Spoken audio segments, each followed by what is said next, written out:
Respected listeners and dear students, Assalamu alaikum and welcome to my YouTube channel. Let's learn. Let's start the reading of chapter number 5 from page number 47. Page number 47 ये topic है हमारा secondary industry यानी दूसरे दर्जे की industry. Chapter number 5 है हमारा industry. इससे पहले हमने इंडस्ट्री की 3 लेवल्स देखे. इंडस्ट्री के 3 लेवल्स होते हैं, प्राइमरी, सेकेंडरी एंड टर्शरी. और हमने प्राइमरी इंडस्ट्री को डिस्कस किया जिसमें खाम माल को निकालना, मादनियात को निकालना या जितने भी मिनरल्स वगैरह को फाइंड आउट करना, ये प्राइमरी इंडस्ट्री का काम है. आज हम रीड आउट करेंगे सेकेंडरी इंडस्ट्री का क्या काम है और वो क्या रोल प्ले करती है अपना सनत में या इंडस्ट्री में. Secondary industry, this consists of turning raw materials whether from one's own country or imported into finished products. इस इंडस्ट्री का काम है, इस इंडस्ट्री में जो खाम माल होता है उसको चाहे वो अपने मुल्क के लिए चाहे वो दूसरे मुल्कों को बेचने के लिए इस्तेमाल किया जा रहा हो, इसको एक ख़त्मी शक्ल देना. यानी सेकेंडरी इंडस्ट्री का काम ये है कि जो raw material primary industry find out करती है उसको एक इख्तितामी शक्ल देना, यानी उससे मुख्तलिफ़ किस्म के प्रोडक्ट्स बनाना. Almost everything we have और यूज़, तकरीबन हर चीज़ जो हमारे पास है या हम इस्तेमाल करते हैं अपार्ट फ्राम फूड, खाने के अलावा, is produced by secondary industry. वो सेकेंडरी इंडस्ट्री ही पैदा करती है, उसी के थ्रू बनाया जाता है. Secondary industry could be a tiny workshop producing pottery और शूज़. सेकेंडरी इंडस्ट्री एक छोटी सी कोई वर्कशॉप भी हो सकती है जो कि मिट्टी के बर्तन या जूते बनाती हो, और gigantic automated factory turning out trucks, या एक बहुत बड़ी दो हैकल ऑटोमेटिक फैक्ट्री हो सकती है जो कि ट्रक्स वगैरह बनाती है. स्टील गार्डर वगैरह और टेक्स्ट बुक या किताबें वगैरह बनाती है. यानी ये सब काम सेकेंडरी इंडस्ट्री के हैं. यानी एक पेपर है तो पेपर उसको प्रॉपर शक्ल देना, उस पेपर पे तहरीर करना, फिर उसको बुक की शक्ल में बाइंड करना, ये सेकेंडरी इंडस्ट्री का काम है. और प्राइमरी इंडस्ट्री का काम ये है कि पेपर के लिए सोर्स तलाश करना कि पेपर कैसे बनेगा. और ये इंडस्ट्री सेकेंडरी इंडस्ट्री कोई छोटी सी इंडस्ट्री भी हो सकती है और कोई बड़ी भी. मकसद सिर्फ ये है कि सेकेंडरी इंडस्ट्री का मकसद ये है कि किसी भी चीज़ को उसकी ख़त्मी शक्ल में लाना. In earlier times, most goods were made by hand from start to finish by one person. शुरुआत में यानी जो पहले वक्त थे, पुराने वक्त थे, इनमें जो चीज़ें हैं वो हाथ से बनाई जाती थी और शुरू से ले के आखिर तक एक ही शख्स उस पर काम करता था, एक ही शख्स उनको बनाता था. This was a slow process. ये बहुत ही ज़्यादा आहिस्ता होने वाला काम था. आहिस्ता से ये मराहिल तय होते थे. And the finished article depends on the skill of the craftsman. और जो इख्तितामी शक्ल है किसी भी चीज़ की, वो जो दस्तकार है जो अपने हाथ से उसको बना रहा है, उसकी महारत पे इन्हसार करती थी. अगर वो माहिर होगा तो अच्छी बनेगी, अगर नहीं होगा तो अच्छी नहीं बनेगी. यानी रिजल्ट्स बिल्कुल एक्यूरेट भी नहीं थे और प्रिडिक्टेबल भी नहीं थे. There were good workers and poor workers. उस वक़्त फिर अच्छे कारीगर और नाकिस कारीगर होते थे जो अच्छा काम नहीं करते थे. इन द 19th century, 19वीं सदी में, the steam engine became common as a source of energy. जो स्टीम इंजन है, भाप से चलने वाला इंजन है, वो तवानाई मुहैया करने के लिए आम हो गया. Ordinary workers could not afford these engines. जो आम वर्कर्स हैं, आम काम करने वाले लोग हैं, वो इसको अफोर्ड नहीं कर सकते थे, यानी इसको ख़रीद नहीं कर सकते थे, उनकी पहुंच से बाहर था. So rich man set up factories and people had to go there to work. तो जो अमीर लोग थे फिर उन्होंने इनको ख़रीदा और फिर फैक्ट्रीज लगाई और फिर बाकी लोग वहाँ काम करने जाया करते थे. On one worker with a steam engine powering the machinery could produce 20 or 30 times as much as one manual worker. फिर जो स्टीम इंजन जो पावर देता था, जो तवानाई देता था, उससे तकरीबन 20 या 30 चीज़ें जो सी हैं ज़ायद बना ली जाती थी, जो कि एक अकेला आदमी या एक अकेला काम करने वाला बनाता था। Because the actual work was done largely by machine, क्योंकि जो ज़्यादातर काम है वो बड़ी मशीन के थ्रू किया जाता था। The quality of goods was much more even than the work done by hand। तो जो चीज़ों की क्वालिटी है यानी उनकी पायदारी या उनकी क्वालिटी भी इम्प्रूव हुई। Early in the 20th century, it was realized that if each workman did just one operation in making something, say screwing just one part to the product, he could do it more faster than if he had a number of operations to do। तो 20वीं सदी में ये महसूस किया गया कि अगर एक शख्स एक ही काम करे, यानी कोई चीज़ बन रही है और उसकी प्रोडक्शन के दौरान एक शख्स एक ही काम करे, जैसे कि अगर वो पेंच लगा रहा है, स्क्रू लगा रहा है किसी पार्ट पे, किसी हिस्से पे उस चीज़ के, तो वो वही काम करे तो एक काम वो तेज़ी से कर लेगा, बजाय इसके कि वो 2-3 काम एक शख्स कर रहा हो तो उसका प्रोसेस स्लो हो जाएगा। This resulted in the production line process in which each worker performed just one task as the work passed in the front of him on the moving conveyor belt। इससे फिर line process जो सा यानी तमाम production के अमल में जो सा है लाइन प्रोसेस का यूज़ किया गया, यानी एक एक शख्स एक एक काम करेगा और उसके बाद हर जो भी वर्कर है उसके सामने से वो चीज़ पास थ्रू होगी और उस चीज़ पे हर वर्कर अपना काम करेगा। जो कन्वेयर बेल्ट है यानी वो आगे आगे करता जाएगा, कन्वे करता जाएगा अगले अगले वर्कर को, और जो वर्कर होगा वो अपनी जिम्मेदारी के मुताबिक जो उसका काम है वो उसको उस पर अप्लाई करेगा वो उस पर उसका काम करेगा। यानी बजाय इसके कि एक शख्स सारे काम करे, एक शख्स ने वो एक ही काम करना होता था। The output was now several hundred times quicker than by a single man working on his own।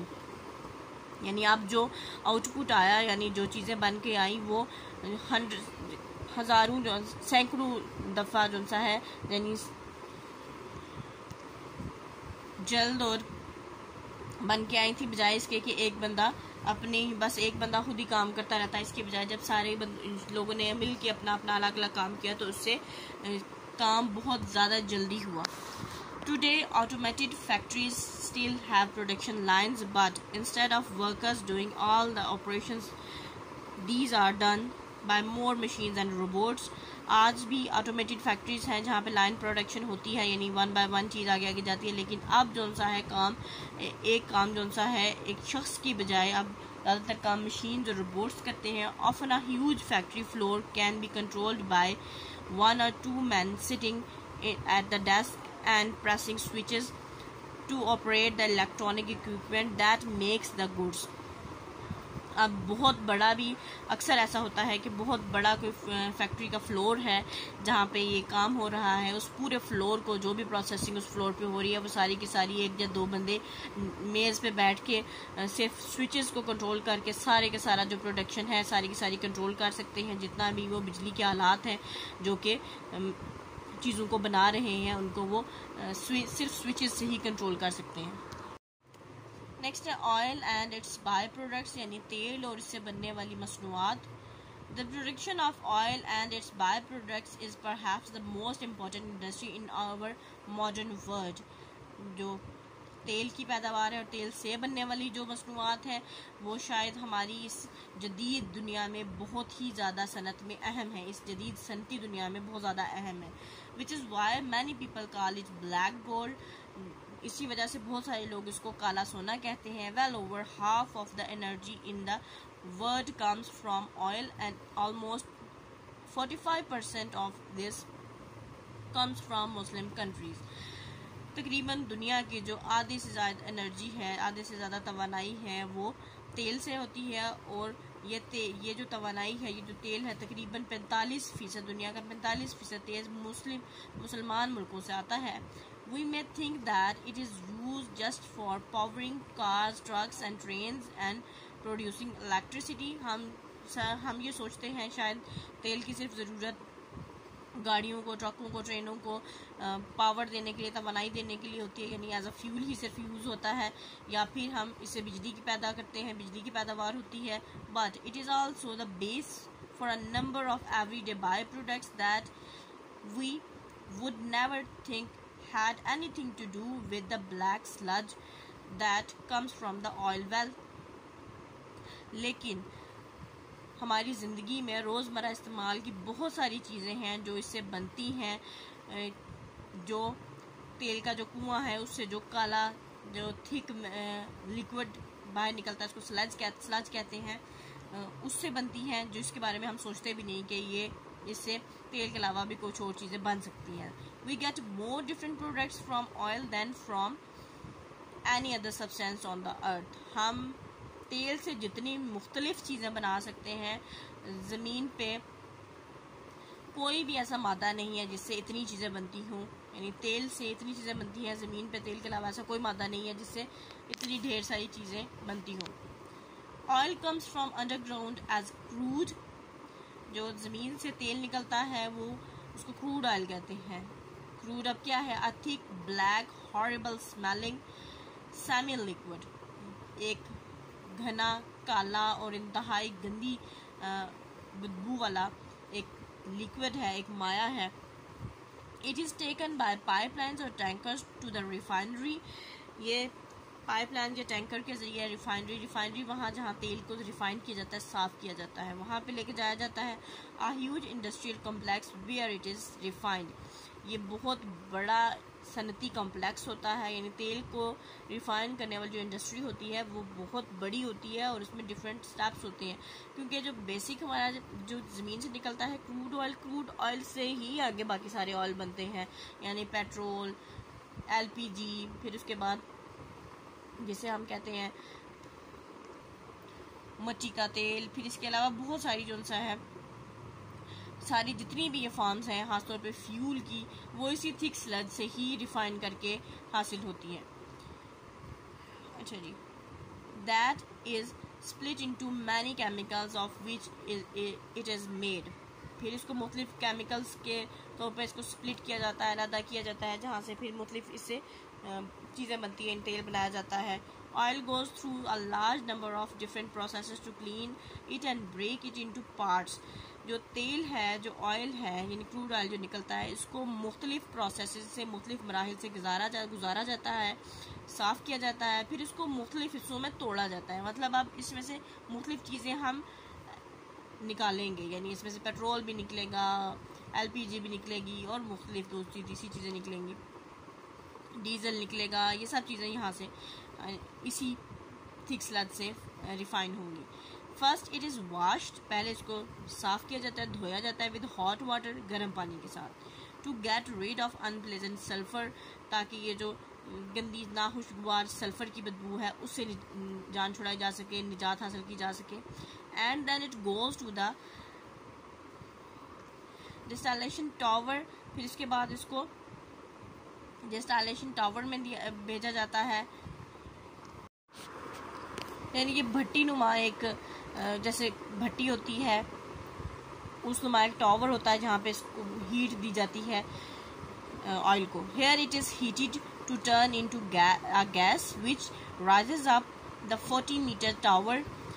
यहाँ पे इसको गर्म किया जाता है, हीट दी जाती है, जिससे वो गैस में तब्दील होता है और वो गैस जो सी है ऊपर 40 मीटर ऊपर जो सा इस टावर में ऊपर उठती है। ये यहाँ पे ऑयल रिफाइनरी मौजूद है, राइट साइड पे नेशनल रिफाइनरी कराची है, where crude oil is refined. यहाँ पे इस रिफाइनरी में क्रूड ऑयल को रिफाइन किया जाता है और ये वो टावर नुमा।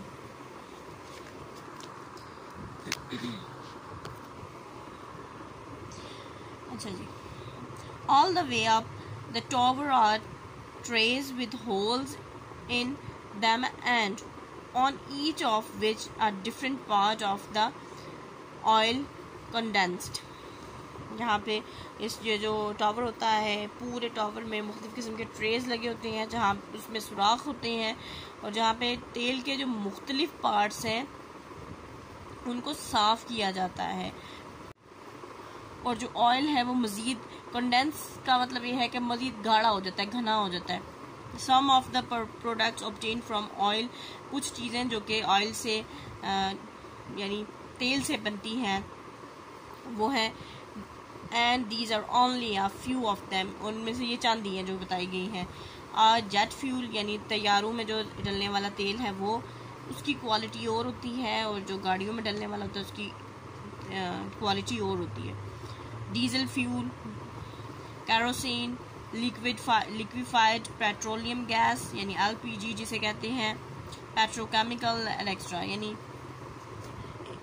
जो फ्यूल है जहाज़ के लिए ईंधन है वो अलहदा से, फिर पेट्रोल से निकलता है, फिर डीजल निकलता है, फिर कैरोसिन, फिर लिक्विफाइड पेट्रोलियम गैस है LPG, और पेट्रोकेमिकल्स जो कि पेट्रोकेमिकल्स वो केमिकल्स हैं जो कि पेट्रोल पे मुश्तमिल होते हैं। ऐसे Besides different fuels, oil is the raw material for cosmetics, food and cloth dyes, plastics such as styrene and nylon, fertilizers, bitumen of roads and roofs, and for strengthening tires. ईंधन के तौर पे इस्तेमाल होने के अलावा तेल जो सा है वो मुख्तलिफ चीज़ों में खाम माल के तौर पे भी इस्तेमाल किया जाता है, जैसे कि कॉस्मेटिक्स हो गए, खाने के लिए, कपड़ों को रंगने के लिए, प्लास्टिक्स में, नायलॉन में, ट्रायलॉन में, खादों में, और जो सड़क पे एक लिक्विड वो ब्लैक लिक्विड डालते हैं सड़क को अपनी जगह पे काबू रखने के लिए, जिसे लुक भी कहते हैं, उसके लिए। इसके अलावा जो टायर्स हैं उनको स्ट्रेंथन करने के लिए, उनको मजबूत रखने के लिए तेल एक खाम माल के तौर पे इस्तेमाल होता है। नेक्स्ट टॉपिक है natural gas. Like oil, natural gas was created by rotting vegetation deep underground.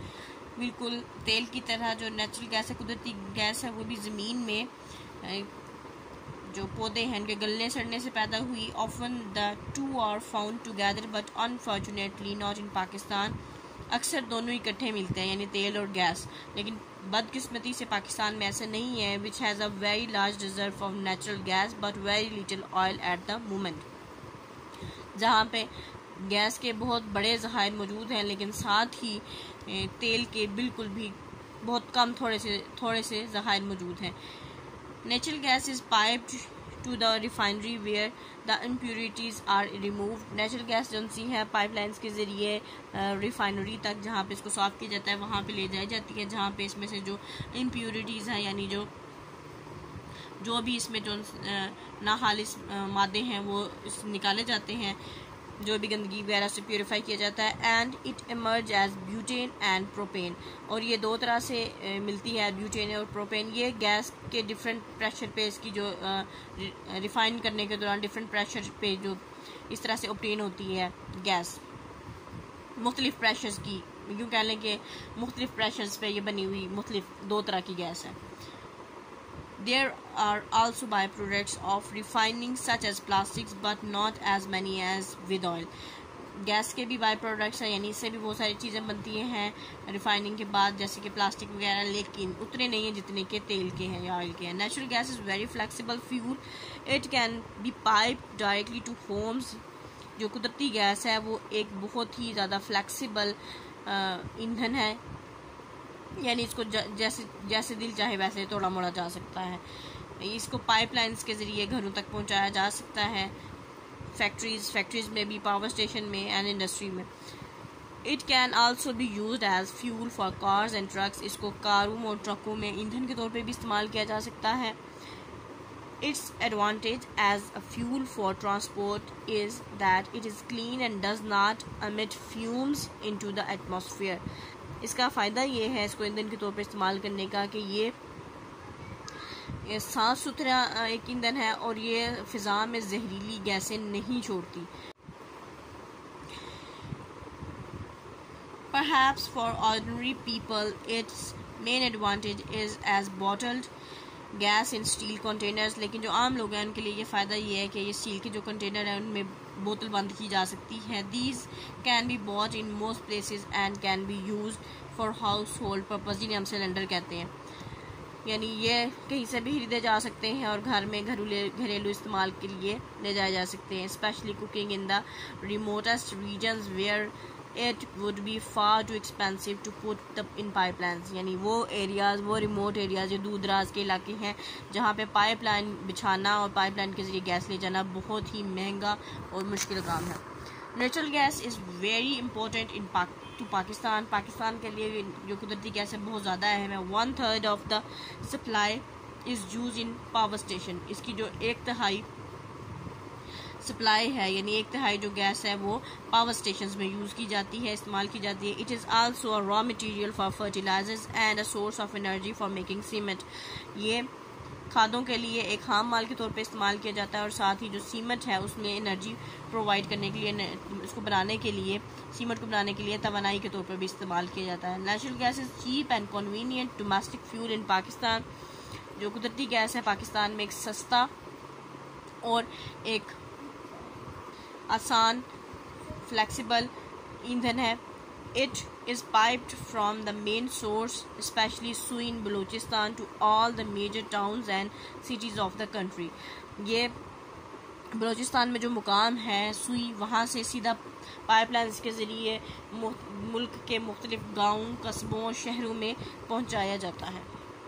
इस पर यहाँ स्टॉप करेंगे. Wish best of luck and अल्लाह हाफिज़.